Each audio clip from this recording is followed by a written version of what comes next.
Bueno, buenas noches, ¿verdad? Gracias por venir aquí. No, ¿verdad? Para no seguir extendiendo. Quiero agradecerles, ¿verdad? Por venir. Yo creo que quiero, antes de comenzar, ¿verdad? Con el conferenciante, explicar un poquito también de cuál es el proyecto, qué es lo que estamos haciendo, ¿verdad? Cómo surge esta conferencia. No solamente por los hechos, ¿verdad? Que vamos a hablar hoy, sino que también hay lo que yo llamaría es como una especie de teoría y práctica, ¿no? En ese contexto. Yo con los colegas, bueno, primero mi nombre es José Gabriel Martínez Borra, soy docente aquí en Ciencias Políticas, ¿verdad? Algunos de ustedes son mis estudiantes. También soy docente en la Maestría de Relaciones Internacionales del Centro de Estudios Avanzados de Puerto Rico y el Caribe. Y nada, pues yo pues me he dedicado mi vida, ¿verdad? Y mis estudios y todo, pues a la práctica, ¿verdad? A la teoría de las relaciones internacionales. Y pues una de las cosas que venimos haciendo hace mucho tiempo es intentar proseguir, ¿verdad? Con gente obviamente que nos anticipa por mucho, ¿no? Pero realmente implementar, institucionalizar lo que es la práctica de las relaciones internacionales, pero en mi caso, ¿verdad? Que mi interés es de produciendo, construyendo lo que se llama una comunidad epistémica. ¿Qué es una comunidad epistémica? Es esencialmente una comunidad que lo que quiere es producir conocimiento con el propósito, entre diferentes propósitos, ¿no? Llevar a cabo el conocimiento al público, ¿no? Que podamos tener este tipo de discusión, que en Puerto Rico mismo podamos producir ese conocimiento que de alguna manera nos va a hacer mejor entender el mundo, ¿verdad? Por decirlo así. Así que una de las cosas que hemos hecho en los pasados años aquí con los colegas es organizar lo que se llama el Instituto Caribeño para el Estudio de la Política Internacional. Para todos los efectos, la intención de eso es que sea como una especie de think tank en inglés, o, ¿verdad? Comunidad epistémica, ¿verdad? Como lo quieran llamar en ese contexto. Y esa es la idea, ¿no? Crear un instituto de investigación para que podamos nosotros organizarnos, investigar temas de las relaciones internacionales, los debates de la política internacional, la mundialización, etcétera. Y pues poder, ¿verdad? Guiar ese, ¿cómo se diría? Poder producirlo en Puerto Rico, ¿no? Y obviamente no está sujeto solamente a Puerto Rico, ¿verdad? Se llama Instituto Caribeño, así que tiene pues esa perspectiva regional, pero una importante manera de organizarnos para llevar a cabo pues investigación y publicaciones. Y idealmente que eso de alguna manera puede informar también al público en general en Puerto Rico, ¿verdad? Y a todas las personas a quienes podamos llegar en ese contexto. Así que nada, el parte de lo que entonces, como esto se fue configurando, ¿verdad? A través de diferentes maneras. Me acuerdo que cuando vino la pandemia nos fuimos en línea y entonces llegó el momento donde yo estaba haciendo conferencias en línea y yo mismo dije, ¿por qué no las grabo y las pongo en línea y ya? Y entonces estamos entre ese proceso de estar en línea o estar presencial. De hecho, esta presentación de hoy tenía esa doble, iba a haber dos presentaciones, una entonces aquí con el colega el doctor Pérez Liza Swain, y entonces iban a hacer una presencial y entonces yo estaba haciendo una con el doctor Carlos Rivera Lugo que iba a ser entonces en línea. Al fin y al cabo tuvimos que cambiar la fecha, estamos aquí hoy y estamos entonces bien contentos de que estén todos, particularmente porque sé que es el final del semestre y movilizar a la gente para el final del semestre es difícil, pero el hecho de que están aquí yo creo que también es una prueba, ¿verdad?, de la calidad de los conferenciantes, del interés en los temas que vamos entonces a dialogar. Así es que nada, cuando comienza entonces la incursión militar rusa en el territorio soberano de Ucrania en el 2022, eso fue precedido, ¿verdad?, por otra una guerra interna o conflicto civil, si le quieren llamar así. Todo esto es problemático, lo sé, porque desde el derecho internacional, pues también, que lo he estado manejando recientemente, siempre depende mucho el término que quieras utilizar. Pero bueno, al fin y al cabo, cuando comienza, ¿verdad?, la incursión de las tropas rusas en Ucrania, pues entonces yo hablé con unos colegas y entonces decidimos que íbamos a hacer un volumen sobre el conflicto, ¿no? Entonces ya hemos hecho una de las presentaciones. Hoy vamos a tener la segunda. La semana que viene, de hecho, en línea va a haber una tercera. Que son basados en 3 de los ensayos que se escribieron para ese volumen, ¿no? Hace varias semanas tuvimos uno que era de la Corte, como Ucrania llevando a Rusia a la Corte Internacional de Justicia. Eso está grabando en línea, el que le interesa pues también se lo puedo compartir. Eso fue con el doctor Francisco Concepción, que es un experto en Derecho Internacional también, ¿verdad? Yo creo que hizo un análisis muy interesante de por qué se fueron a la Corte Internacional de Justicia y lo que se implica, etcétera. Entonces también, por supuesto, hoy que vamos a ver entonces la perspectiva del doctor Carlos Rivera Lugo en relación a, y yo estoy muy, ¿verdad? Entusiasmado, ¿verdad? Con la conferencia, lo que me interesa aprender de Pachucanis, ¿verdad? Y cuál era su marco analítico, ¿verdad? Que trabajaba, él entrará en los detalles, pero trabajaba esa relación entre el derecho internacional y la geopolítica. Y para nosotros que constantemente tenemos que tomar cursos de teoría internacional o política mundial moderna, etcétera, esto nos ayuda a profundizar muchísimo, ¿no? En ese contexto. Y me gusta mucho que el marco, ¿verdad? Que va a analizar aquí el doctor Rivera Lugo, de alguna manera es interdisciplinario en ese contexto. Y entonces la semana que viene pues tenemos también al colega, el doctor Roger Rivera Burgos, que entonces va a estar hablando de la amistad o la alianza sino-rusa, ¿verdad? Que lo está viendo desde una perspectiva realista, del realismo político. Así que nada, vamos entonces a comenzar con la presentación del doctor Rivera Lugo. Para leerlo, ¿verdad? Los datos biográficos del doctor. Es doctor en Derecho por la Facultad de Derecho, no tengo mi ejemplo bueno, pero bueno, Derecho en la Universidad del País Vasco, en España, para el Estado español. Yo también estoy allí, y si en el País Vasco decía España, pues me tiraban botella. Ok, el Estado español. ¿Verdad? Posee además una maestría en Derecho de la Universidad de Columbia, Nueva York, un certificado de estudios de posgrado en Ciencia Política de la Facultad Latinoamericana de Ciencias Sociales, Flaxo, en Santiago de Chile, así como un doctorado en Jurisprudencia, JD, y un bachillerato en Artes, magna cum laude en Ciencia Política de la Universidad de Puerto Rico, en el recinto de Río Piedras. Fue decano, fundador y catedrático de Filosofía y Teoría del Derecho de la Facultad de Derecho Eugenio María Doctor en Mayagüez, Puerto Rico, como también decano y catedrático asociado a la Facultad de Derecho de la Pontificia Universidad Católica de Puerto Rico en Ponce, y director y profesor de su Centro de Estudios Jurídicos Avanzados en San Juan. Es profesor colaborador del programa de maestría en Derechos Humanos de la Universidad Autónoma de San Luis de Potosí en México. Es miembro del grupo de trabajo Pensamiento Jurídico Crítico y Conflictos Sociopolíticos del Consejo Latinoamericano de Ciencias Sociales Buenos Aires y editor de su boletín Crítica Jurídica y Política de Nuestra América. Fue director y editor internacional del periódico Claridad San Juan entre 1973 y 1977. Estuvo a cargo de la misión de Puerto Rico en La Habana, Cuba, y fue miembro del secretariado de la Organización de Solidaridad con los Pueblos de Asia, África y América Latina, la continental. También con sede en La Habana. Ha tenido en las relaciones internacionales uno de sus principales focos de interés y de estudio. Es coautor con Juan Manuel García Pasalabacua de la obra titulada Puerto Rico y Estados Unidos, el proceso de consulta y negociación 1989-1990, son 2 volúmenes. Es también autor de la Rebelión de Edipo y otras insurgencias jurídicas, obra que le ganó un reconocimiento especial del Colegio de Abogados y Abogadas de Puerto Rico. Más recientemente ha publicado Ni una vida más para el derecho, reflexiones sobre la crisis actual de la forma jurídica, y es coautor con el reconocido jurista argentino-mexicano Oscar Correa Vázquez de El comunismo jurídico. Asimismo, ha publicado en portugués Crítica a la economía política del derecho. Estas obras más recientes se distinguen no solo por su perspectiva marxista, sino que dentro de esta por su identificación específica con la escuela pachucaniana y la crítica de esta tanto al derecho como al Estado, como formas sociales cuya matriz normativa se encuentra en la economía política capitalista. Así que damos un aplauso al doctor Carlos Rivera Lugo.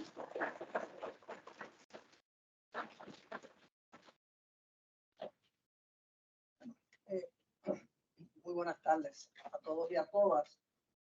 Quiero, en primer lugar, agradecer al profesor Martínez Borrás y al profesor Pérez Lizaswain, ¿verdad? Y también al compañero profesor Carlos Severino por esta oportunidad que me brindan y que comparten conmigo, ¿verdad? Sobre un tema que es sobre el que va a girar mi conferencia en la tarde de hoy y que es está originado en lo que es el ensayo que va a aparecer en el libro del que nos habló el profesor Martínez Borrás, es decir, sobre el conflicto en Ucrania. Debí haber dado esta charla, esta conferencia en octubre, lo que pasa es que me dio COVID. Entonces, yo sé que ustedes no hubiesen agradecido que yo entrara por ahí con COVID y que le dijera, mira, aunque yo estoy en cuarentena, pero aquí estoy. Pero no, se tuvo que suspender.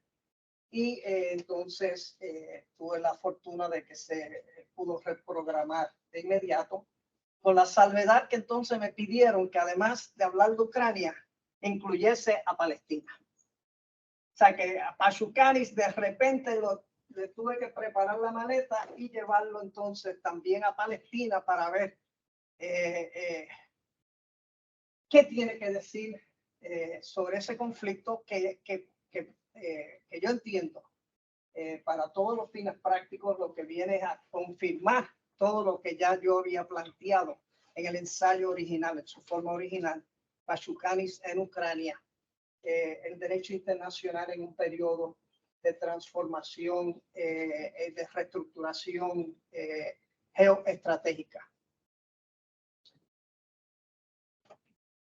Pachucanis. Yo creo que es importante tal vez comenzar por ahí, porque sé que no todo el mundo, ella sí, ¿verdad? Y yo sé que hay 2 o 3 que me han dicho que sí han tomado la clase con el profesor Pérez Lizazuán y han hablado algo sobre Pachucanis, pero yo creo que es importante arrancar por ahí. ¿Por qué Pachucanis? ¿Por qué? Así, ¿de dónde? De repente estamos reviviendo la concepción acerca del derecho internacional de un jurista revolucionario, un jurista bolchevique, ¿verdad? Que fue la principal influencia en la crítica marxista del derecho durante las primeras décadas, por lo menos hasta el 37, luego del triunfo de la Revolución Rusa. Tan influyente fue que terminó ya en el 37, fue los famosos juicios, procesos de Moscú, donde el estalinismo pues la tomó contra muchos de los que eran críticos y opositores a lo que era la visión que Stalin entendía que debía prevalecer en la Unión Soviética a partir de ese momento, y lamentablemente pues a Pachucanis se le detuvo, se le encarceló y se le ejecutó. Pero es curioso, en América Latina a veces me preguntan, pero ¿cómo tú en Puerto Rico estás enterado de Pachucanis cuando en la mayor parte de América Latina nadie lo conoce tanto, ¿verdad? En Argentina me dicen que apenas se conoce. Más se conoce a otro filósofo del derecho, Hans Kelsen, ¿verdad? Y sin embargo, yo conocí a Pachucanis aquí en la Escuela de Derecho. No voy a decir que la Escuela de Derecho, pues de aquí tuviera un currículo radical, pero en la década de los 70 fue cuando se publicó por primera vez la obra cimera de Pachucanis, la teoría general del derecho y el marxismo en español. Fue en los 70 y entonces circuló de México hacia acá. Desde ese entonces, pues a mí me identifiqué mucho, ¿verdad? Con su pensamiento, y ahora van a entender en gran medida por qué. Les quiero leer brevemente una cita que resume en gran medida lo que es el pensamiento de Pachucanis, ¿verdad? En relación al derecho. Y cito: el derecho en tanto que forma no existe solo en el cerebro y en las teorías de los juristas especializados. existe una historia real, paralela, que no se desarrolla como un sistema conceptual, sino como un sistema particular de relaciones sociales. Cierra la cita. Pachucani nos diría, lo que es verdaderamente el derecho no es lo que se enseña en la Escuela de Derecho de la UPR, ni ninguna escuela o facultad de Derecho, que son las teorías de los juristas. No. Queremos conocer de verdad lo que es el derecho. No nos dejemos llevar por lo que se dice ser. Vamos a ver qué es en la práctica. ¿Qué es en la práctica? Porque lo que es en la práctica nos revela tal vez la esencia, ¿verdad? El fundamento verdadero de lo que es el derecho. Y Pachucanis insistía que bajo el capitalismo el derecho había adquirido un grado de abstracción como nunca antes,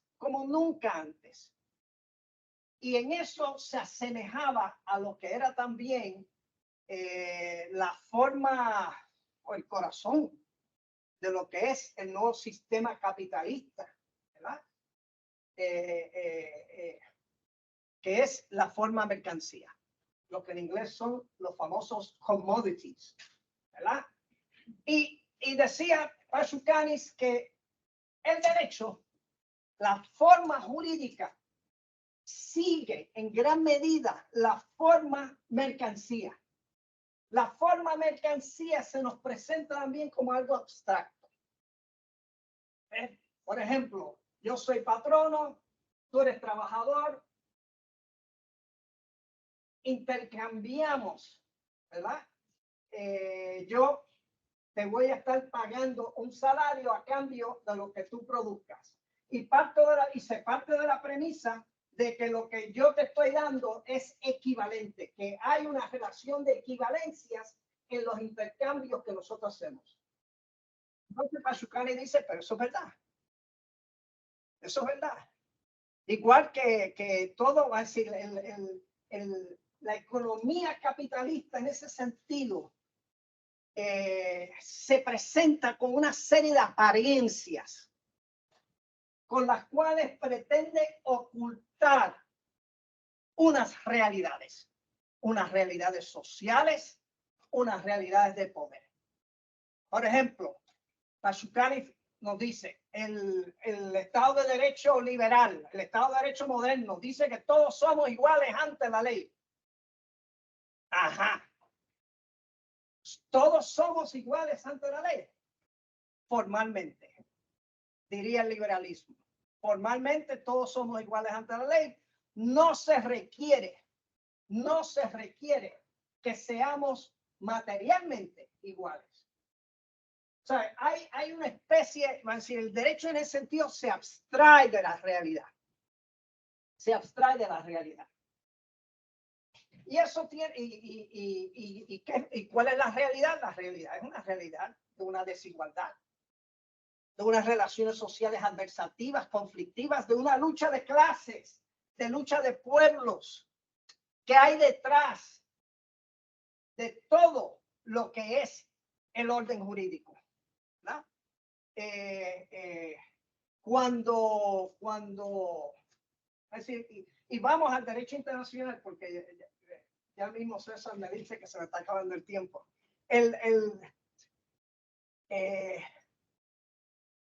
Yo recuerdo cuando se nos habla del padre del derecho internacional, y esto es un ejemplo de lo que yo les estoy hablando, cuando se habla del padre del derecho internacional, Francisco de Vitoria, el dominico,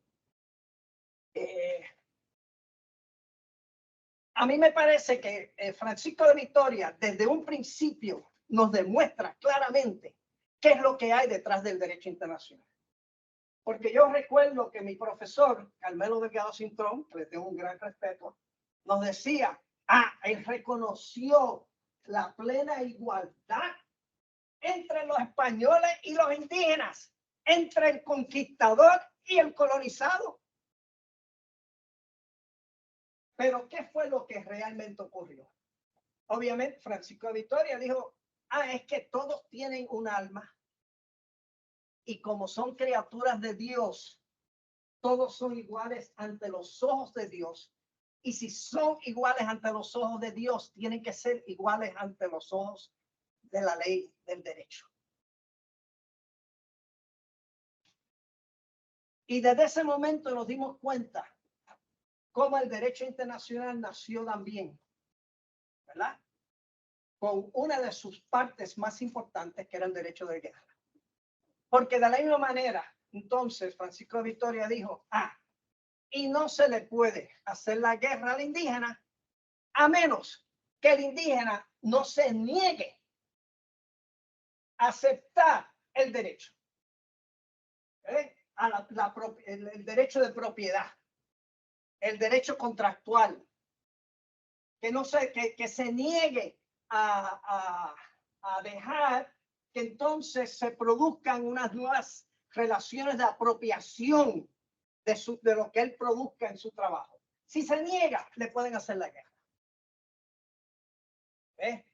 Y entonces ya uno ve que es lo que Pashucanis, la definición de Pashucanis sobre el derecho internacional se puede aplicar desde ese primer momento. Pashucanis nos dice, olvidémonos de esa definición del derecho internacional como las normas, las reglas, los principios que son parte del derecho convencional, es decir, de los tratados o del derecho consuetudinario internacional o los principios universales, whatever that is, principios universales del derecho, ¿verdad? Olvidémonos de eso. No. El derecho internacional no es otra cosa que un derecho de dominación de los colonizadores, que ahí surge el jus gentium, el derecho de gentes, donde uno era el derecho para los conquistadores y otro el derecho para los conquistados. Y el Papa en Roma repartiendo el bacalao. Es decir, el Papa en Roma diciendo, esta parte del mundo le va a pertenecer a España y esta otra parte le pertenece a Portugal y por ahí. Así también aplicando sus criterios, donde uno se da cuenta que ¿dónde está la igualdad? ¿Dónde está la libertad?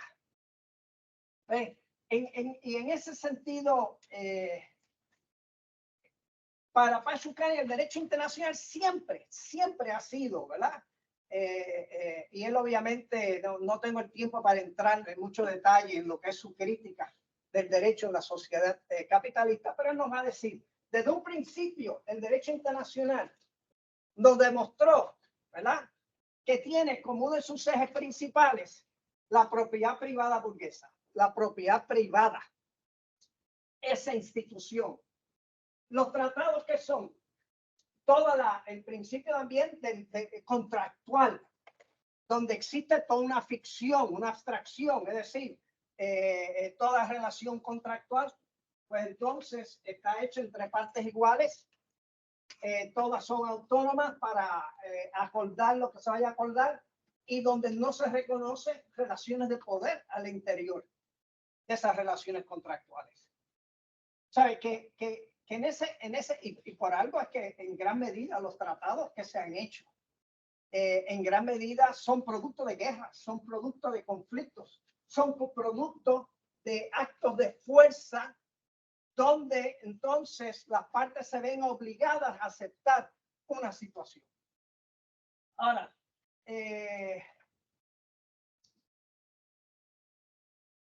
el derecho internacional, luego del jus gentium ese estamos hablando siglo XVII, pero ya para, XV y XVI, y ya para el XVII, pues entonces viene dentro del derecho internacional, ¿verdad?, el famoso Tratado de Westfalia, que va a representar igualmente un nuevo paradigma, por lo menos va a proponer formalmente un nuevo paradigma para el derecho internacional, que es todos los estados son soberanos. y en eso pues son iguales. Sin embargo, igual nos fuimos dando cuenta posteriormente que hay unos más iguales que otros y que todo en última instancia, que es lo que nos dice Pachucanis, es que lo que realmente hay detrás del derecho son unas relaciones de fuerza, unas relaciones de poder. ¿Cuál es el contenido de las normas del derecho internacional? Vamos a mirar las prácticas y prácticas que van a estar permeadas por relaciones de poder, por actos de fuerza, ¿verdad? No hay otra manera de entender el derecho internacional sino como producto, ¿verdad? O en última instancia como una expresión de actos de fuerza. Si no, miremos a Gaza en estos días, de lo que voy a hablar un poco más adelante, ¿verdad? Bueno, después de Westfalia vino la Revolución Francesa, que entonces, pues sí, nos habla de la soberanía popular, la soberanía del pueblo. Posteriormente viene que se amplía el concepto de soberanía. Posteriormente viene todo el concepto de la soberanía también que plantea la Revolución Rusa, que ya es la soberanía de una clase social, el proletariado, que es el momento, así que es en el momento que Pachucanis escribe, ¿verdad? Porque es la primera vez que surge la posibilidad de un sistema alternativo al capitalista, que es el sistema socialista, como le llaman unos, o comunista, como le llaman otros. Y para Pachucanis, la Revolución Rusa presentó un nuevo cambio, ¿verdad? En la estructuración del poder geopolítico en ese momento. Por eso que él escribe en ese momento y habla de que cuando en ocasiones en que se presentan cambios, ¿verdad?, que buscan la reestructuración de las relaciones de poder a nivel mundial. En esos momentos podemos caracterizar el derecho internacional como un derecho internacional que empieza a demostrar cierto carácter problemático. Cierto carácter problemático. Y donde, porque ya quienes hasta el momento han dominado lo que es para definir y aplicar ese derecho internacional, ya no dominan como antes y empieza a surgir unas nuevas fuerzas, unos nuevos pueblos, unos nuevos países, unas nuevas potencias que tienen otra concepción del mundo. Y que entonces se están replanteando cómo debe ser ese derecho internacional. Ese derecho internacional continuó cambiando y fundamentalmente va a haber el hito mayor que va a impactar el derecho internacional es el derecho internacional de dominación, ¿verdad?, de las grandes potencias imperialistas. Pues va a ser el momento en que se aprueba la resolución 1514, Romano 15, y la Organización de Naciones Unidas adoptan una agenda de descolonización, donde criminalizan y legalizan formalmente el colonialismo.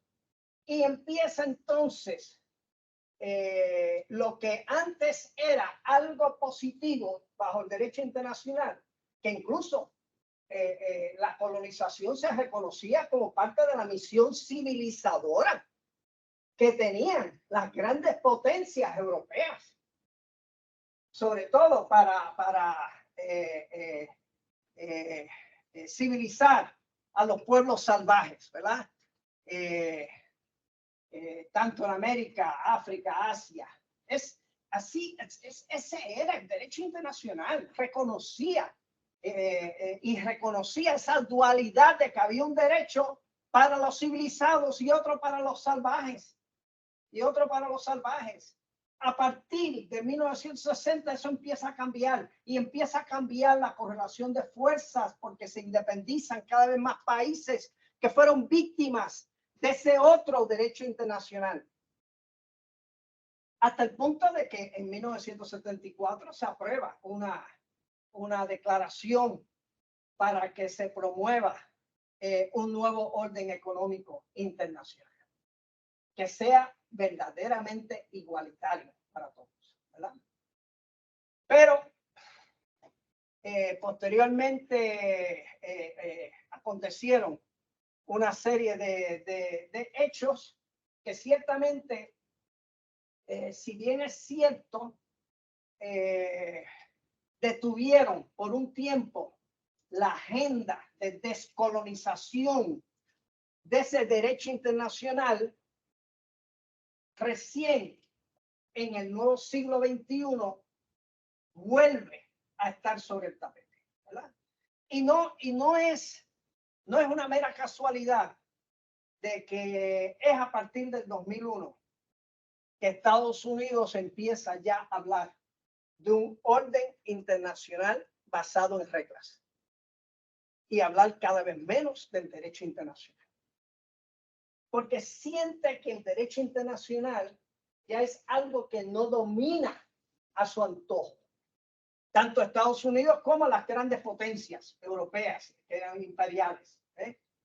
Y entonces, por eso es que cuando invaden a Irak, invaden a Afganistán, ¿bajo qué lo invadieron? Si la ONU no apoyó esas intervenciones. ¿Y por qué es así? Y la rusa en Ucrania no. ¿Saben lo que dicen los rusos? Ven acá. El artículo 2.4, que habla de la no intervención y ni el uso de la fuerza contra terceros países, ¿le aplica a todo el mundo o no? Porque dice Rusia, porque yo veo que Estados Unidos y Europa hacen lo que les da la gana con eso. Y ni aguardan tener permiso o autorización del Consejo de Seguridad. Y además que se olvidan, porque ¿cuál es el argumento que usa Estados Unidos? El artículo 51 de la Carta. El artículo 51 que reconoce el derecho a la autodefensa que tiene cualquier Estado que se siente amenazado. Que se sienta amenazado. Entonces uno tendría que preguntarse, Rusia,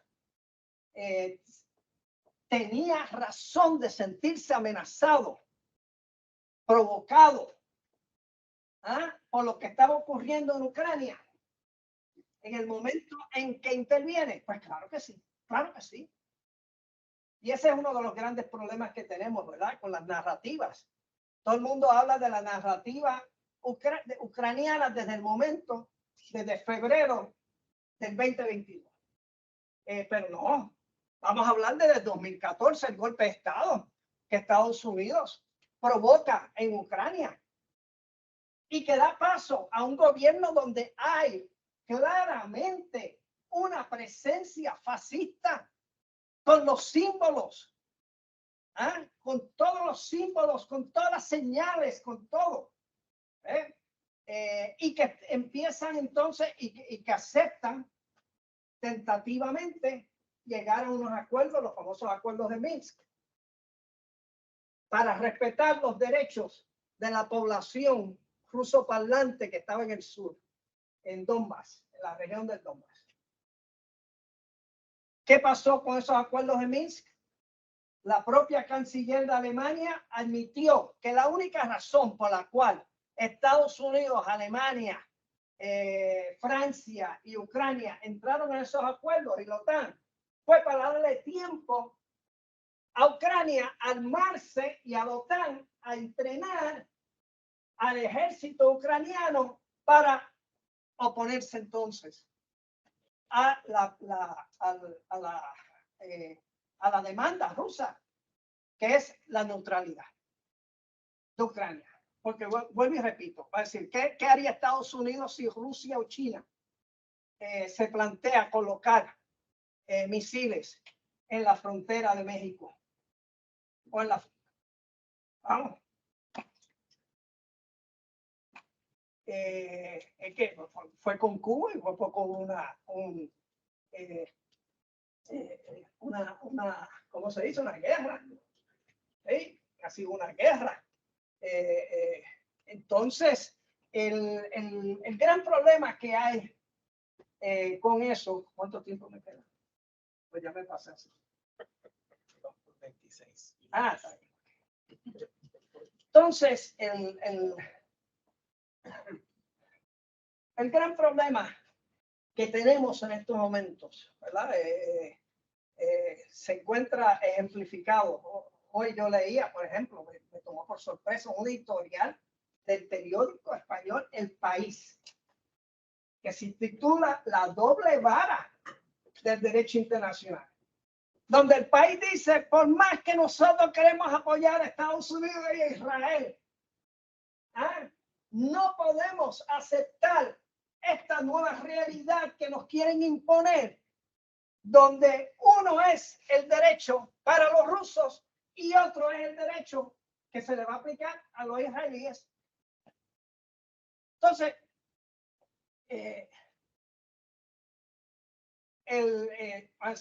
si hay algo que precisamente la crisis actual en Palestina, ¿verdad?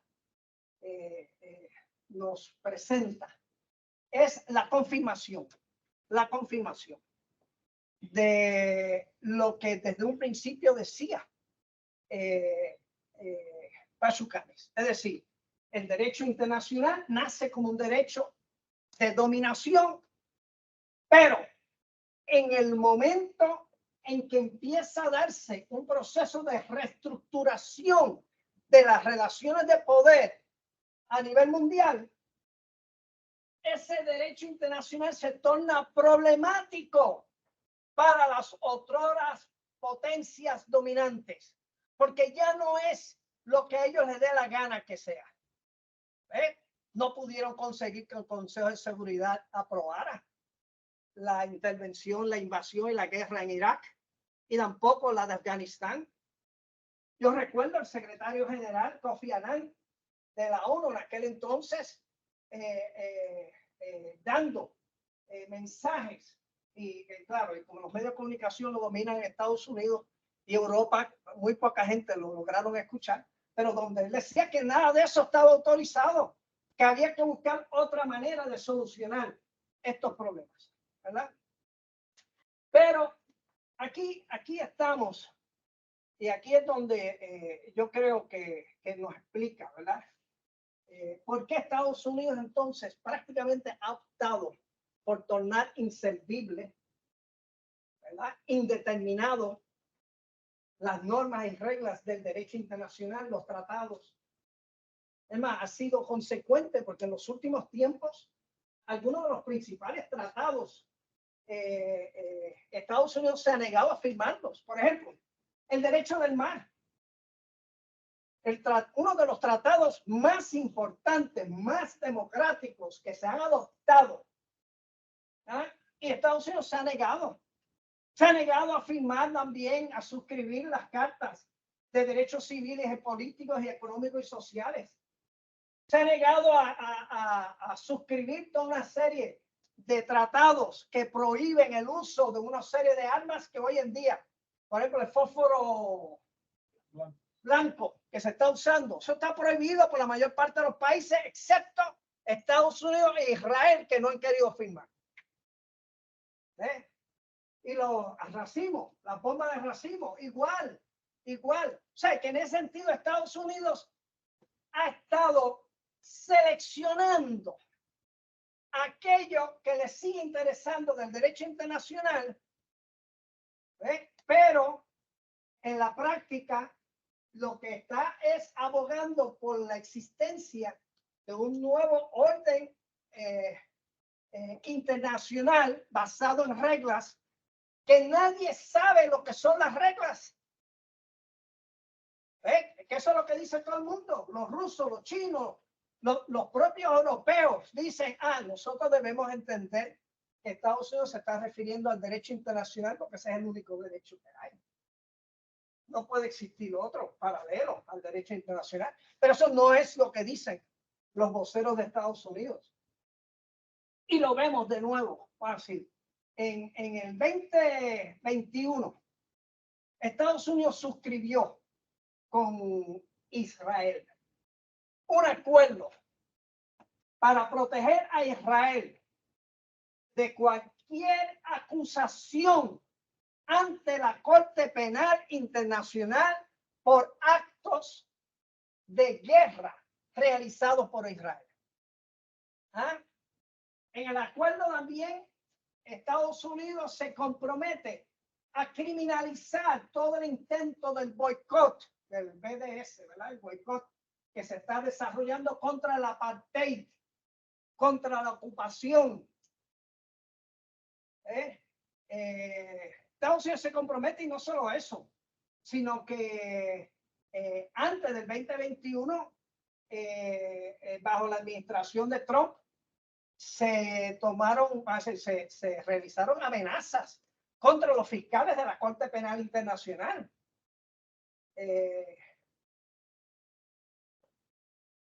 Y no hay acusaciones. Es decir, el único que ha caído preso por todos los crímenes de lesa humanidad cometidos en Afganistán y en Irak es el periodista Julian Assange, el que denunció esos crímenes. Está preso, ¿verdad? Y lo quieren condenar por vida por el hecho de haber denunciado los crímenes. Por haber denunciado los crímenes. ¿Sabe que el Pashucani lo diría? El derecho es interesante porque hasta ahora habían dicho que eran los comunistas los que querían destruir el derecho, ¿verdad?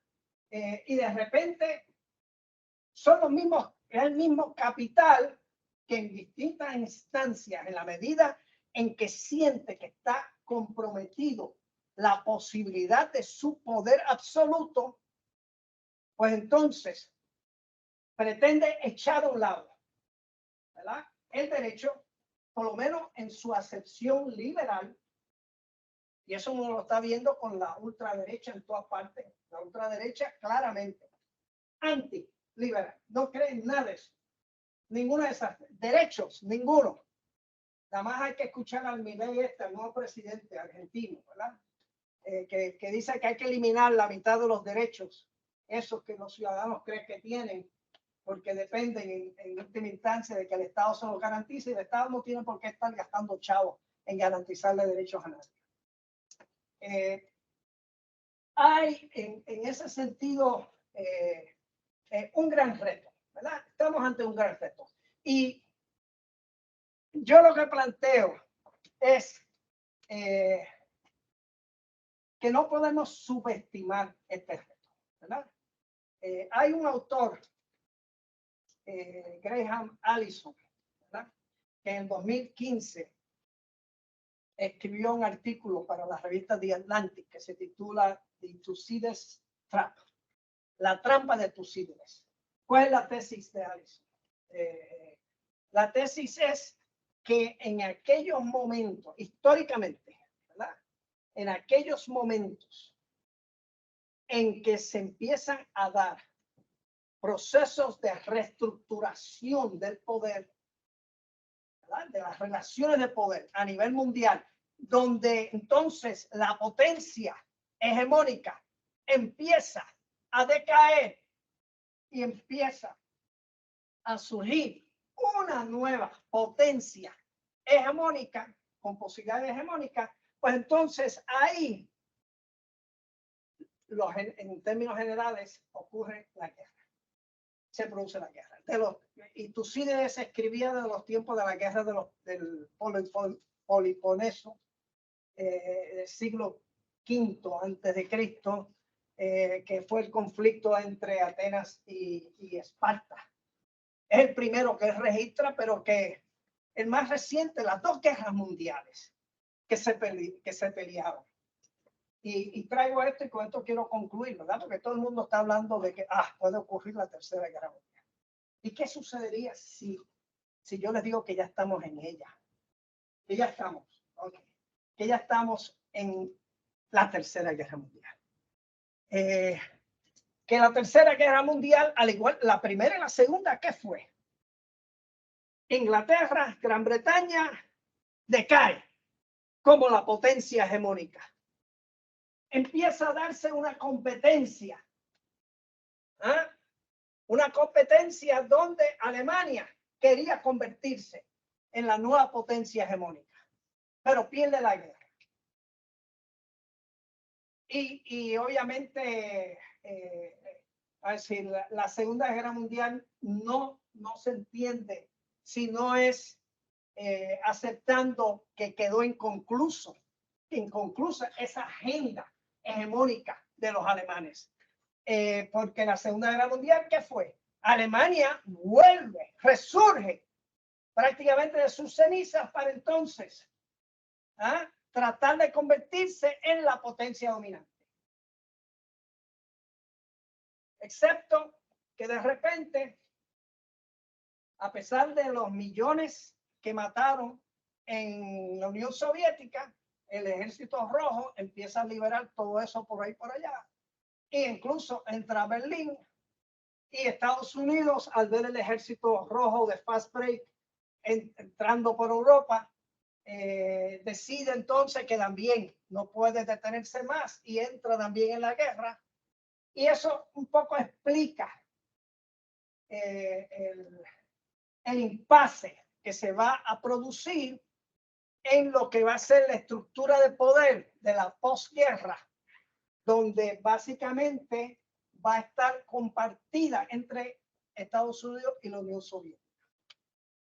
Con el colapso de la Unión Soviética, pues obviamente Estados Unidos entiende que se ha convertido en la potencia única y que el mundo entonces va a regir, va a gobernar sobre el mundo con una fuerza unipolar, como un solo polo. Incluso en una entrevista que salió, un artículo que publicó el presidente Biden esta semana en el Washington Post, él hace la siguiente afirmación: Estados Unidos es el país esencial.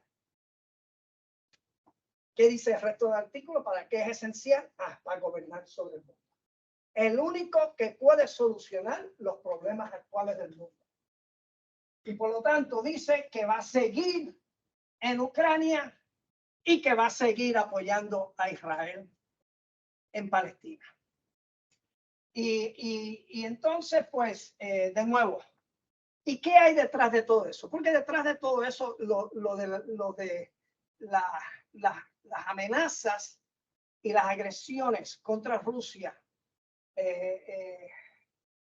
lo que en última instancia perseguían era abrir lo que se llamaba en la estrategia, en los documentos del Pentágono que se han hecho públicos, en los documentos del Pentágono, luego de ellos entender que habían derrotado el terrorismo internacional, ISIS y Al-Qaeda, pues que ahora tenían que reenfocar su mira estratégica sobre Rusia y China.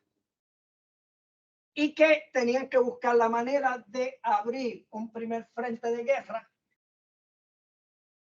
en Ucrania, pero donde ellos no pusieran los soldados, sino que fuera Europa la que financiara casi totalmente esa guerra, para ellos poderse concentrar en lo que sería el segundo frente, que ya lo hemos visto, que Pachucanis nos decía, miren lo que están haciendo con las mercancías, con el intercambio de mercancías, la guerra en torno a los commodities, cómo pretenden congelar el desarrollo económico de China, además de provocar una posible guerra en torno a Taiwán. Es una guerra, la Tercera Guerra Mundial, ¿verdad? Donde yo creo que todas las partes están claras. Los israelíes yo no sé, pero todos los demás más o menos están claros que si se usan armas nucleares nadie gana. Y por lo tanto, nadie hace la guerra para perder. De ahí que el nuevo concepto de la guerra es una guerra híbrida. Una guerra que no se puede limitar solo a lo militar, sino que también tiene que extenderse a lo económico, lo cultural, lo mediático, dominar los medios, dominar la narrativa, convertir el dólar en una nueva arma de la guerra, que por eso es que muchos países en el resto del mundo empiezan a huirle al dólar, como el diablo a la cruz. ¿Por qué? Porque de qué les vale tener cuentas abiertas en bancos de Nueva York o de Washington, que luego si ellos entran en un conflicto con Estados Unidos va a decir, te confisco todas esas cuentas que tienes ahí y yo hago con ellas lo que me dé la gana. Pues miren, ya no se puede depender del dólar. Tampoco se puede depender mucho del euro. Ya en los últimos informes del mercado, de los mercados, ya el yuan se ha convertido en la segunda moneda después del dólar.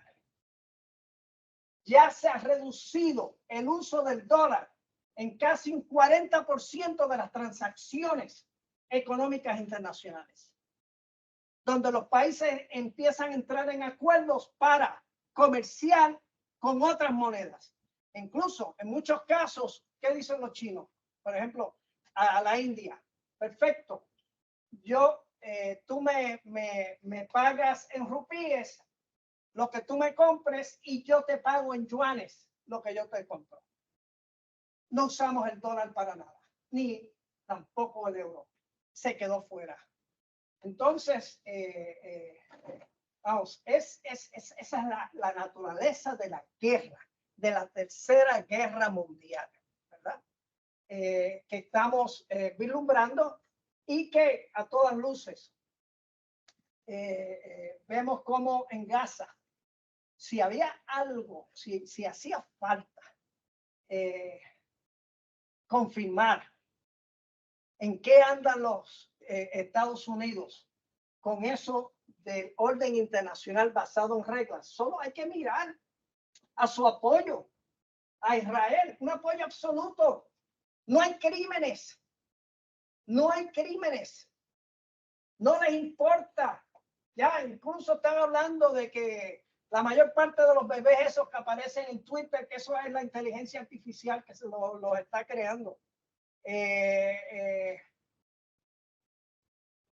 Sin embargo, las cifras han sido validadas por la Organización de las Naciones Unidas. Hay sobre ¿cuánto? 15,000, 16,000 muertos, 8,000 niños. Y el derecho internacional va a valer aquello que permita los arreglos de esta guerra, de esta posguerra de Gaza.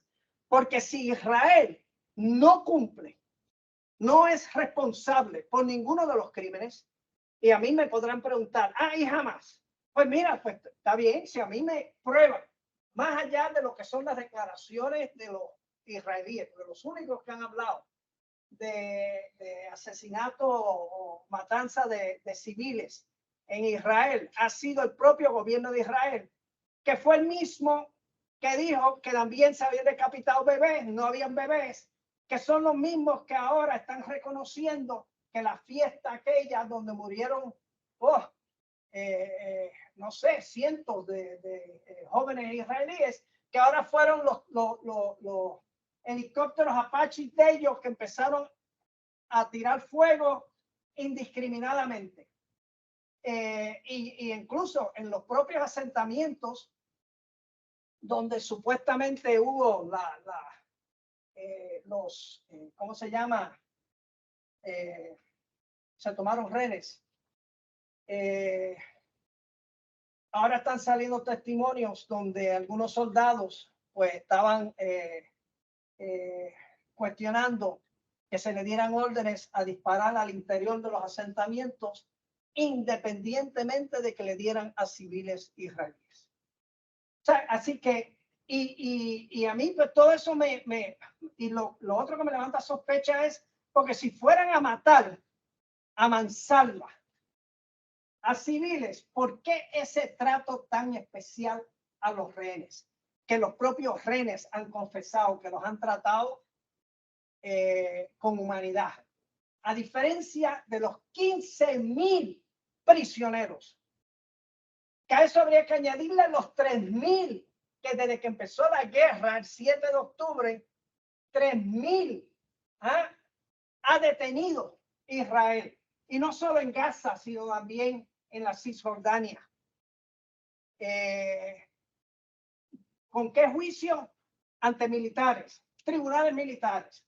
Con derecho a abogado, si llega a tiempo. Si son menores, los padres tienen que estar presentes, no tienen que estar presentes.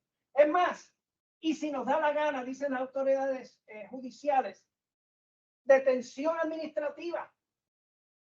En el Estado de Derecho de Israel es uno de los pocos países del mundo, esa democracia de la que habla Biden, de los pocos lugares del mundo donde existe esa figura de la detención administrativa que permite que uno detenga a una persona y no tenga que erradicarle acusaciones y lo puede mantener detenido indefinidamente. Esa es la guerra. Y no hay duda que las narrativas en ambos casos, tanto la narrativa en torno a Ucrania, ¿verdad?, como la narrativa en torno a Gaza, en torno a Palestina, son dos narrativas que los propios hechos, como diría Pachucanes, miren los hechos, no miren lo que estén diciendo, no miren lo que dicen las normas en abstracto, no, lo que están haciendo, lo que están haciendo. Y ahí van a ver realmente la naturaleza de su poder, que no tiene que ver nada con ese derecho del que tanto se habla y que por eso hablan cada vez menos del derecho internacional y de un orden internacional basado en reglas que nadie sabe, indeterminado, que nadie sabe lo que realmente es. Gracias.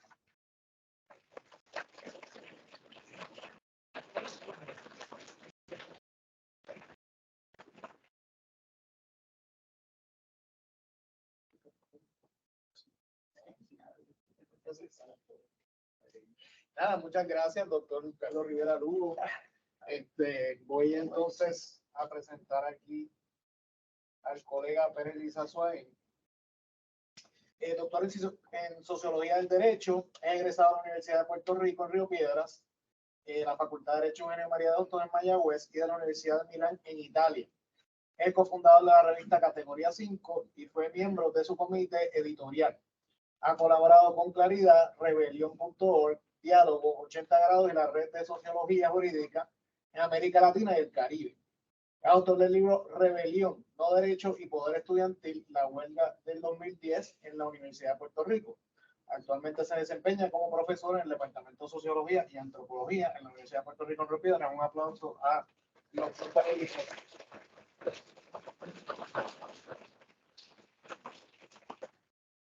Bueno, buenas noches a todos y a todas.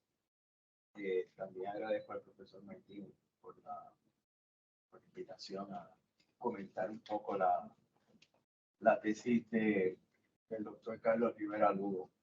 Haré lo mejor posible para hacer sentido al final. Tengo algunas observaciones, las voy enlistando y bueno, al final yo espero que salga más o menos un argumento coherente. Antes que nada, quisiera recordar el motivo principal por el que estamos aquí.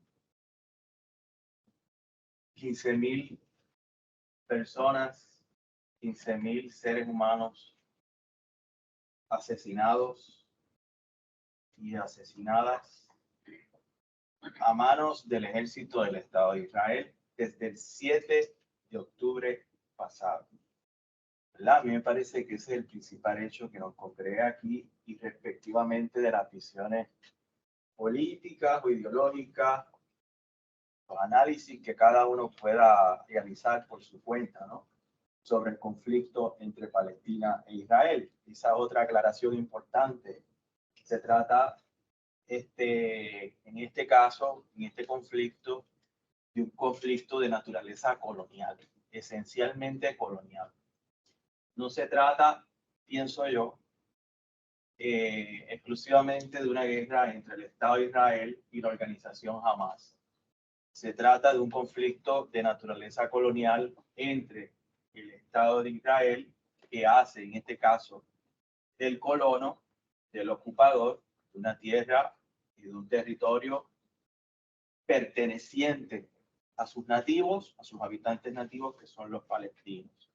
Así que se trata de una guerra de naturaleza colonial entre palestinos y el Estado de Israel. Siendo esto un conflicto de naturaleza colonial, probablemente diría Frantz Fanon, y un poco para hacerse eco del doctor Carlos Rivera Lugo, bueno, ¿qué derecho existe en una guerra abierta dictaminada por la lógica colonial y colonialista? No, no existe ningún tipo de derecho. Lo que persiste es la pura violencia y la pura fuerza. Lo que no quiere decir que no haya una relación con el derecho, ¿verdad?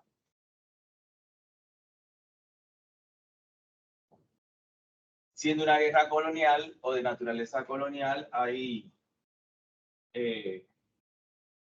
dos bandos claros, ¿no? El ocupante, el colonizador y el colonizado, que decide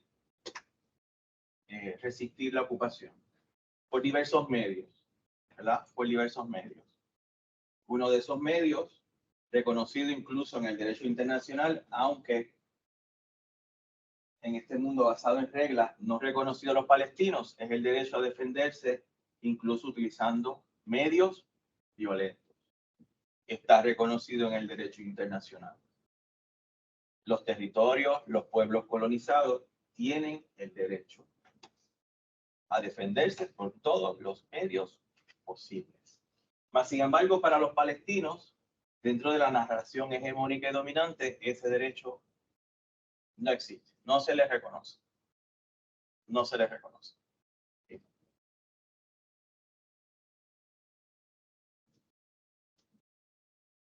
¿Cuál es el acto inicial en el derecho internacional? Esta puede ser una pregunta importante, ¿verdad? Yo voy a sostener aquí, también un poco dejándome llevar por la presentación del doctor Rivera Lugo, el acto inicial no se remonta al 7 de octubre pasado. El acto inicial se remonta a un hecho violento.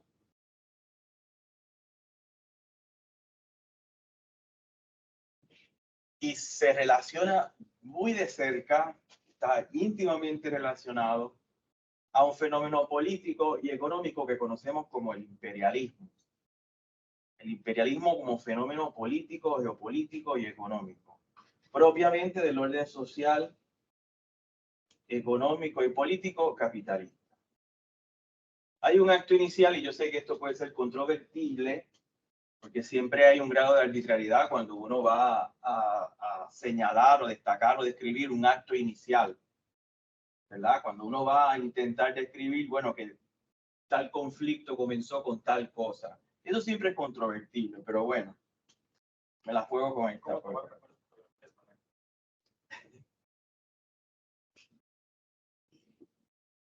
Yo planteo o plantearía que el acto inicial, muy relacionado a ese fenómeno imperialista, lo podemos ubicar precisamente posterior a ese primer hecho de fuerza violento que llamamos Primera Guerra Mundial. 1920, como explicaba el profesor Rivera Lugo. La Primera Guerra Mundial fue una guerra interimperialista, provocada precisamente por las contradicciones del orden social capitalista a nivel internacional, ¿verdad? En donde las potencias capitalistas de aquel entonces, imperios, particularmente europeos, pues nada, intentaban repartirse el mundo como si fuese un bizcochito, ¿verdad? Y la Primera Guerra Mundial fue eso, una guerra entre imperios. Particularmente la pretensión, efectivamente, de Alemania de convertirse en un hegemón. a partir de esa Primera Guerra Mundial, que pierde, se sostiene otro imperio, que es el Reino Unido. Y en la repartición, yo pienso que el profesor Severino puede explicar esto mucho mejor que yo. De hecho, hay un escrito que yo creo que está publicado en 80 grados que explica esto de manera mucha más claridad de lo que yo puedo explicarlo. En esa repartición de territorio en 1920, a partir de un hecho de fuerza violento, que es la Guerra Mundial, la Primera Guerra Mundial, al Reino Unido se le depara, se le destina territorio palestino. Y es bajo la supervisión de la autoridad británica en territorio palestino en donde precisamente se comienza a promover la toma, la ocupación, el asentamiento colonial en territorio palestino, provocando precisamente el desplazamiento sistemático de los habitantes naturales y nativos del territorio, es decir, los palestinos, provocando toda una serie y conjunto de conflictos, ¿no?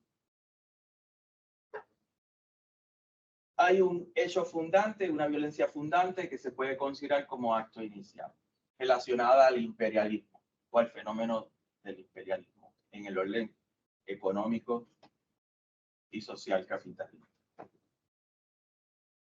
Hay un segundo orden, un segundo momento, debo decir, también siendo un poquito arbitrario, pero bueno, me parece que es un segundo momento importante, fundado también en un hecho de fuerza violento, que casualmente o no casualmente se da también posterior a la Segunda Guerra Mundial, que es la creación del Estado de Israel.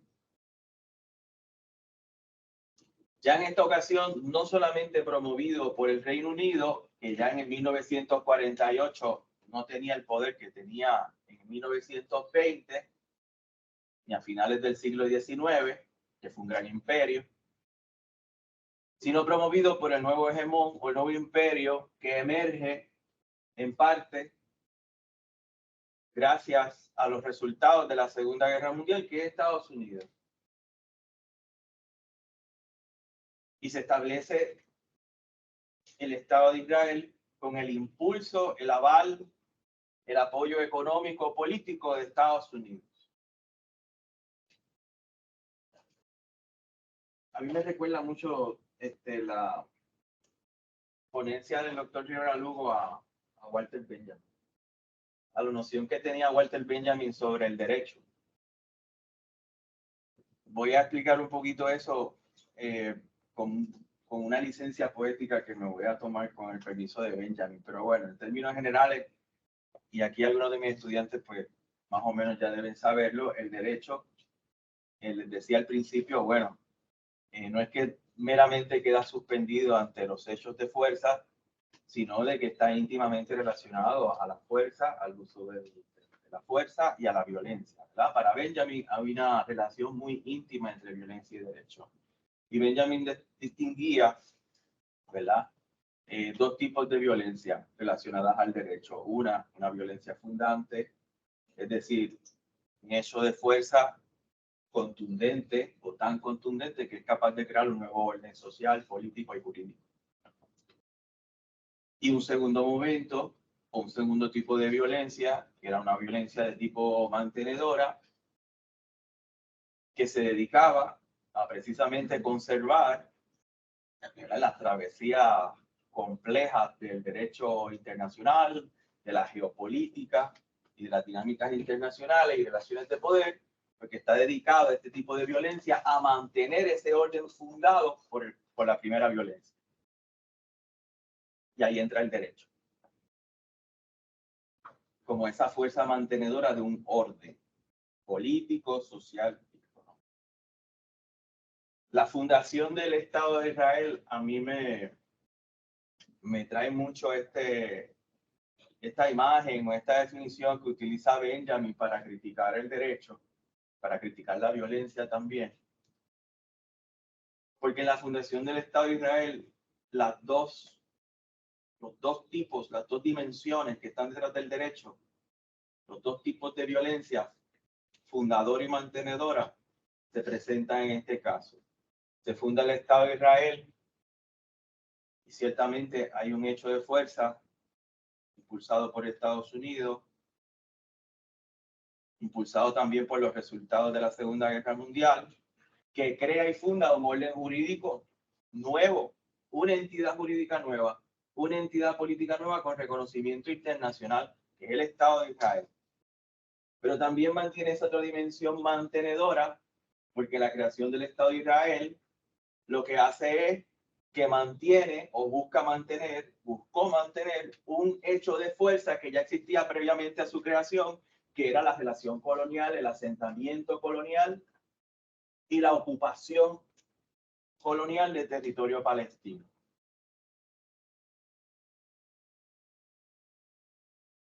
De manera que si hay algún derecho que desde el 48 se le aplica al Estado de Israel, es ese derecho que mencionaba el doctor Carlos Rivera Lugo, que es el derecho de guerra, de hacer la guerra. Es un derecho fundamentado enteramente en la violencia. En la violencia. Y claro, el Estado de Israel no existe en un vacío, existe ante todo, por lo menos en términos geopolíticos, para hacer valer los intereses de su principal benefactor, que es Estados Unidos, quien lo financia, quien lo arma, quien entrena a sus tropas,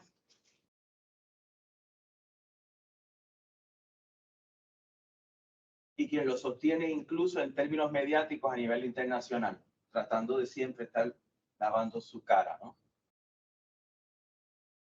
En esa guerra híbrida que también mencionaba el profesor. ¿Qué intereses? Pues intereses geopolíticos, intereses económicos en la región, porque así es que se articula la violencia y el orden social capitalista. ¿Cuál interés? Bueno, el de hacer valer su voluntad,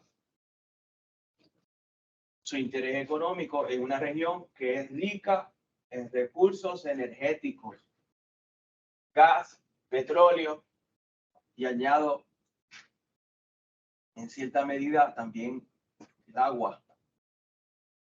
Irak, en un momento dado, no ahora, porque está enfrentando una sequía desde hace algún tiempo bastante severa, hubo unas reservas de agua muy importantes, ¿no? Se quedó seco después de la invasión estadounidense en el 2003.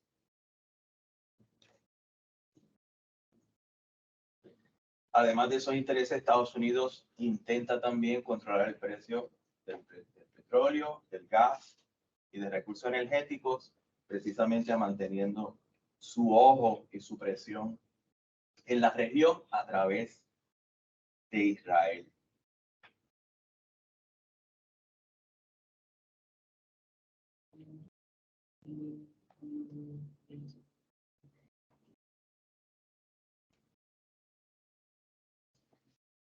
Otro punto que quiero traer, y quizás para provocar una reacción quizás del panel, lo planteo más como una hipótesis, plantearía que la intensificación de la guerra contra los palestinos a partir del 7 de octubre pasado es la continuación de la fracasada guerra en Ucrania por otros medios.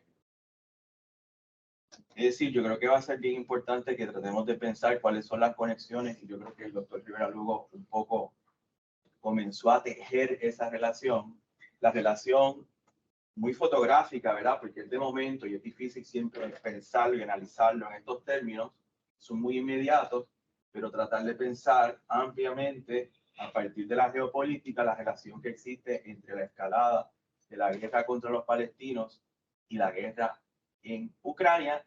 La guerra en Ucrania, que es una guerra ruso-estadounidense, donde los ucranianos, como explicaba el profesor, son utilizados como proxy, como avatars.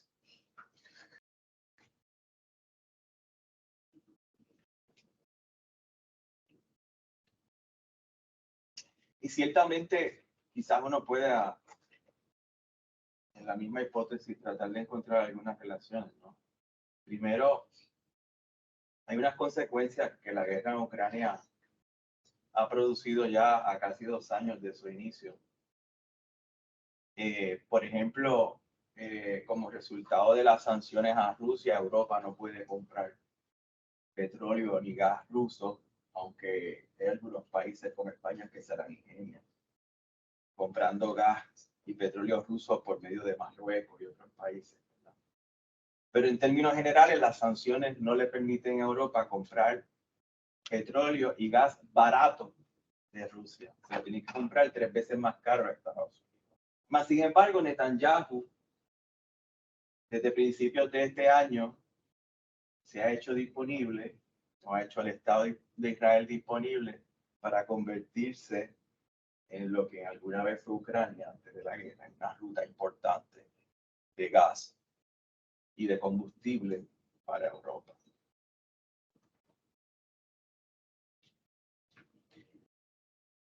Aunque no es ni Israel ni Palestina, Arabia Saudí, que está en la región y es un actor vital e importante, a partir de la guerra en Ucrania ha estrechado lazos, yo no sé si llamarles de colaboración porque suena muy romántico, pero ha estrechado lazos diplomáticos y económicos con Rusia.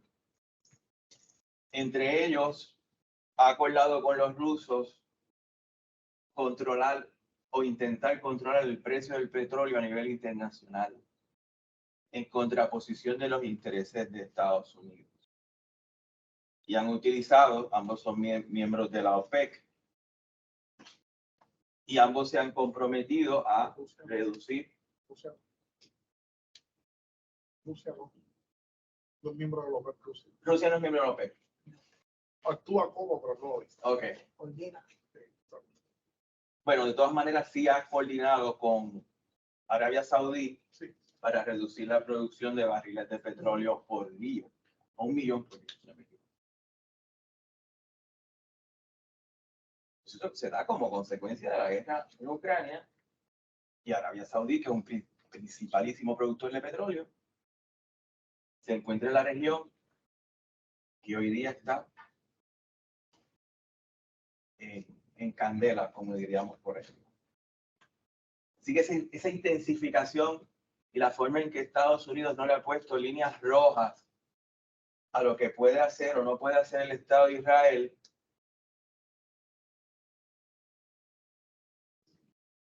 en términos de hipótesis, quizás tiene mucho que ver también con la actitud, digamos, que algunos países de la región han asumido respecto a Rusia luego de las sanciones contra esta y luego de o a partir de la guerra en Ucrania.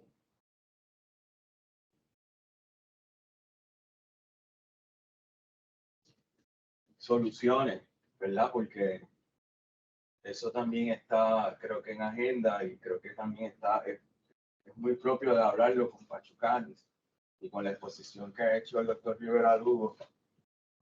Y yo en esto quisiera más las reacciones quizás de ustedes y quizás también de algunos de los que están aquí en el público. La solución que se ha planteado en términos históricos, digamos, es la solución de los dos estados, ¿no?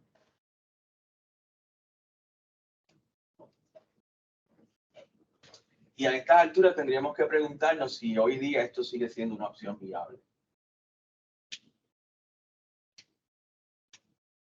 Sobre todo porque esta guerra de origen colonial es también una guerra completamente asimétrica.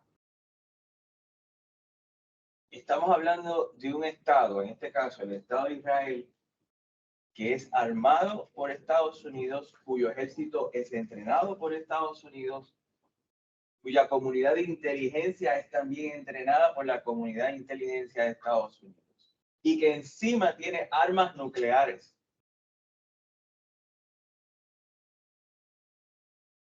De manera que la creación de dos estados, y ahora para hacer referencia un poquito a Pachucanis, crearía esa forma jurídica, ese caparazón, esa fachada le inscribiría, ¿verdad?, alguna formalidad al conflicto, creando la fachada de que nada, de que se crean o de que existen dos estados en igualdad de condiciones. Al igual que la forma jurídica o el derecho, como lo criticaba Pachucanis, se crearía también la fachada, digamos, el fetichismo, la ficción jurídica de una igualdad que en el plano material no existe. Y en el caso de Palestina o de los palestinos y del Estado de Israel, pues no existe ni en el plano material, ni en el económico, pero sobre todo ni en el militar. Entonces habría que ver la viabilidad de esos dos estados. Un posible acuerdo para dos estados incluye también un intercambio y un acuerdo contractual, ¿verdad? Y habría que ver cuáles son las condiciones para la creación de un estado palestino conjuntamente con la existencia de un estado israelí.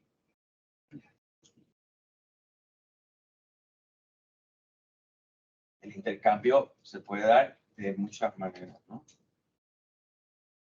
Pero cuando hay un tratado de esta índole, siempre las partes tienen que ceder. Y claro, ceden dentro de una formalidad jurídica que entiende que los actores envueltos en el acuerdo son iguales.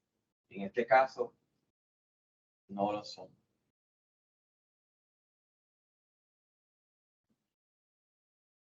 Hay dinero en Palestina también. Hay dinero en la reconstrucción. Hay rutas comerciales que Israel explora. Y se ha hablado también, y eso no lo pudimos constatar la última vez que hablamos sobre esto, ¿verdad? Y yo no sé si el doctor Severino tiene alguna una certeza sobre esto, no, sino que se especula también sobre yacimientos De gas. de gas. Son un hecho. Es un hecho. En gas. En Gaza. En la plataforma continental. Así que habría que ver, yo recuerdo la guerra en Irak, no solamente fue sobre el petróleo, también el trabajo de reconstrucción de Irak, porque los estadounidenses barrieron Irak. Más de 1 millón de civiles asesinados por tropas estadounidenses. Dejaron a Irak plano, planito. Así como el huracán María cuando pasó aquí, que dejó así todo clarito. Pues peor en el caso de Irak. Y también hubo negocios en el caso de Irak en la reconstrucción. Esa reconstrucción que se la apropió el mismo vicepresidente de Estados Unidos en aquel momento, Dick Cheney, con una compañía de la que era dueño o sigue siendo dueño, que es la Halliburton. Y se hizo millones en la reconstrucción de Irak. Luego en esa reconstrucción también política se aplicaron cientos de medidas neoliberales que ustedes conocen de primera mano y conocen muy bien porque se aplican también aquí en Puerto Rico.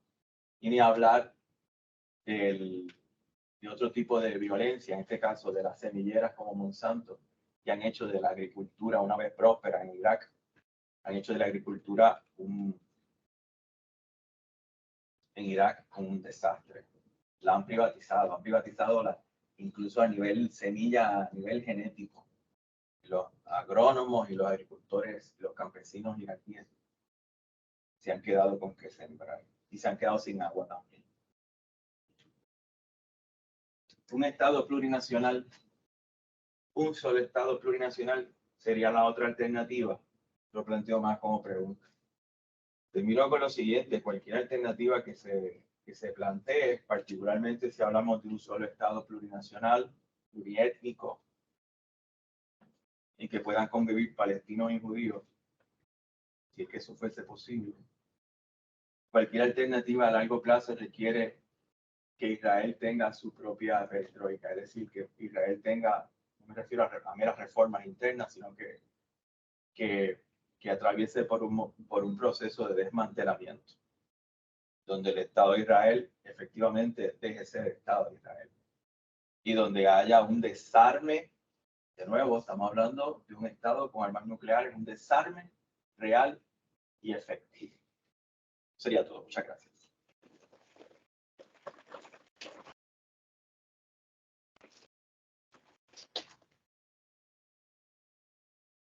Bien, entonces ahora quiero presentar a el doctor Carlos Ernesto Severino Valdés.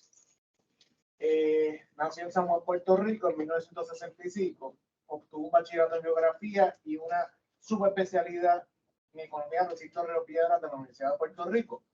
Posteriormente obtuvo un doctorado en geografía con especialidad en geografía urbana, geografía política y regional de la Universidad de Humboldt de Berlín en 1993. Luego cursó un postdoctorado en el Instituto para Proyectos de Agricultura y Ecología Urbana de Berlín. Desde 1993 es profesor en el Departamento de Geografía de la UPR. Entre 1994 y 2000 fue director del Departamento de Geografía y desde el año 2000 hasta 2011 se desempeñó como decano de la Facultad de Ciencias Sociales de la UPR. En el año 2013 fue nombrado comisionado especial para el desarrollo sustentable de las islas municipios de Vieques y Culebras. En el año 2014 fue recomendado para ocupar la posición de rector del recinto de Río Piedras de la UPR. Ha sido conferenciante magistral y profesor invitado a múltiples instituciones académicas, locales y del extranjero. Autor de diversos ensayos publicados en revistas y libros especializados. Participa como analista regular en varios espacios radiales, semanalmente exponiendo sobre temas internacionales y geopolíticos. Además, es consultado con frecuencia en medios internacionales. En 2022 fue distinguido con el premio Martin Luther King Arturo Alfonso Schomburg por parte del Colegio de Abogados y Abogadas de Puerto Rico. En mayo de 2023 obtuvo el privilegio de ser conferenciante de honor en la Cátedra de Educación para la Paz de la UNESCO en el recinto de Río Piedras. Un aplauso al doctor Carlos.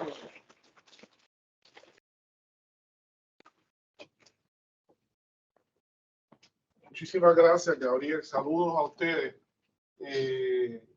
Yo voy a tratar de ser un poco sucinto para no extenderme mucho, porque yo creo que también es meritorio que haya espacio para que hagan preguntas, ¿verdad?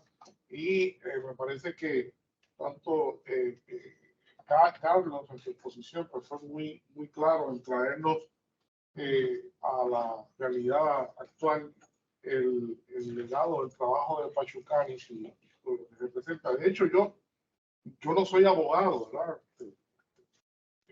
Pero invitado a esta actividad y conociendo un tanto a través de las conversaciones que he tenido con Carlos, sé que Pachucanis pues, no es una persona muy conocida, así que yo me di también la tarea de hacer la asignación. Y uno de los trabajos que más me llamó la atención que encontré, lo traje para acá porque yo creo que esto vale la pena mencionarlo.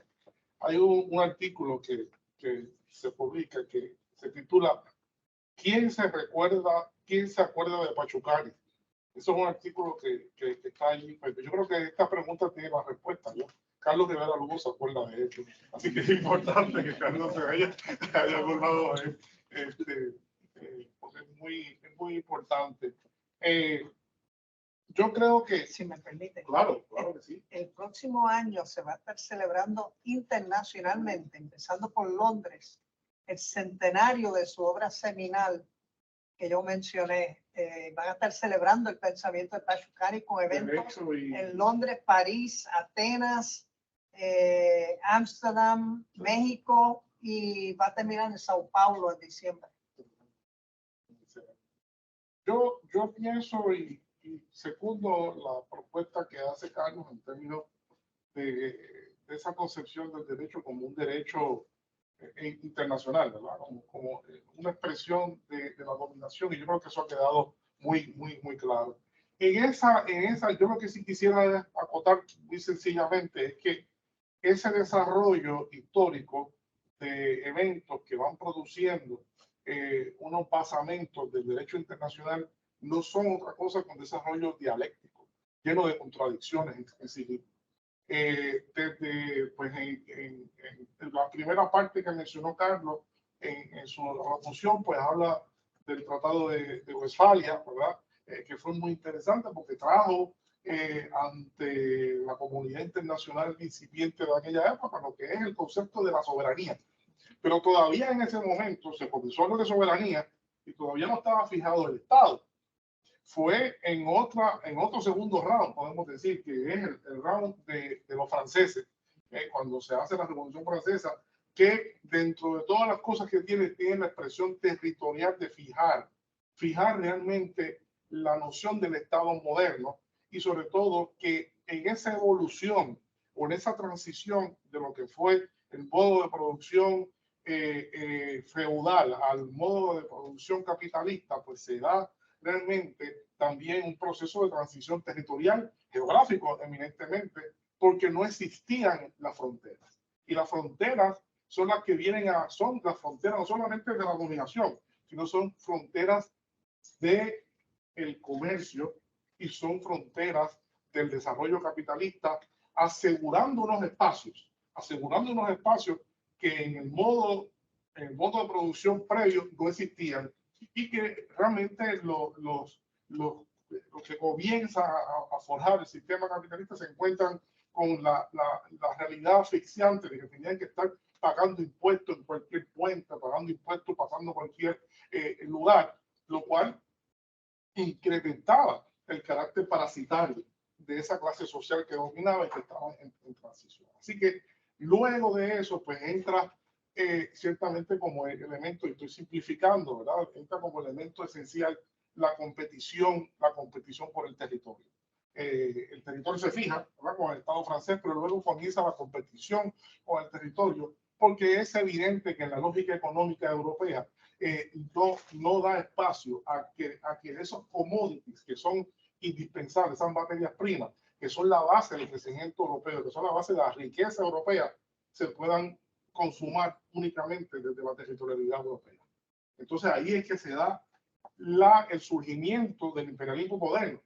Y si hay una cosa que conecta, en mi opinión, ¿verdad?, que conecta esta actividad y conecta el tema del imperialismo y el tema del imperialismo, ¿verdad?, el imperialismo moderno, me refiero, con el imperialismo que choca hoy día y que es motivo de controversia a partir del tema de Ucrania, pues fue Rusia, realmente es Rusia un país imperialista que invadió, ¿verdad? José tuvo el cuidado al principio de decir, ¿no?, el cuidado semántico de establecer la incursión, utilizó el concepto la incursión de las tropas rusas en Ucrania, ¿verdad? Evidentemente evitando una controversia que está subyacente en esto, ¿no? Pero yo creo que lo que se olvida de toda esta controversia es que realmente aquí, por ejemplo, por lo menos hay dos Carlos. Está él y estoy yo, no sé cuántos más hay. Todos los Carlos aquí tenemos un apellido, ¿verdad? Yo soy Carlos Severino y él es Carlos Rivera Lugo. Y el imperialismo es igual. Hay muchos imperialismos, pero lo que importa es el apellido. Yo creo que lo que se ha olvidado de esa controversia es que el imperialismo moderno es un imperialismo colonialista. Y para ser imperio colonialista tiene que haber habido colonias involucradas. Y ahí es donde está la gran diferencia. Ahí es donde está la gran diferencia. Porque hay otras dimensiones del imperialismo, por supuesto, hay luchas hegemónicas que pueden dar confusión a eso, pero no puede haber confusión de lo que es realmente el imperio colonialista, de los cuales pues son claros los que son. Son claros los que son aquí. Yo no creo que hay mucho tema de debate. Pero yo creo que realmente, hablando de eso, en esa espiral de desarrollo dialéctica, está el tema de la sociedad de las naciones, la derrota en la Primera Guerra Mundial de una parte de esos países imperiales que fueron desmantelados, ¿verdad? Fueron desmantelados en un orden de derecho internacional, también de poder, de ejercicio de poder, pero solamente fueron selectivos. Esa dualidad que habla Carlos, esa ambigüedad que habla claro, que caracteriza consistentemente el derecho internacional, no desde ahora, sino desde siempre, se manifestó en el 1917. Porque, de hecho, y el propio Erdogan, ¿verdad?, Recep Tayyip Erdogan, el presidente de Turquía, le dice, se están quejando ahora de la Palestina, pero si nos hubiesen dejado nosotros en Palestina no hubiese pasado eso. ¿verdad? Le dice, se queja él tantas décadas después, ustedes nos sacaron a los otomanos de allí. Nosotros tuvimos por mucho tiempo allí eso en paz, y ustedes llegaron y hicieron un desmadre allí. Eso es lo que quiso decir el Doral, ¿no? Pero ¿por qué lo dice? Pues lo dice porque obviamente desmantelan los países que pierden, porque no da guerra imperial también. La Primera Guerra Mundial fue una guerra de imperio, una guerra rapaz.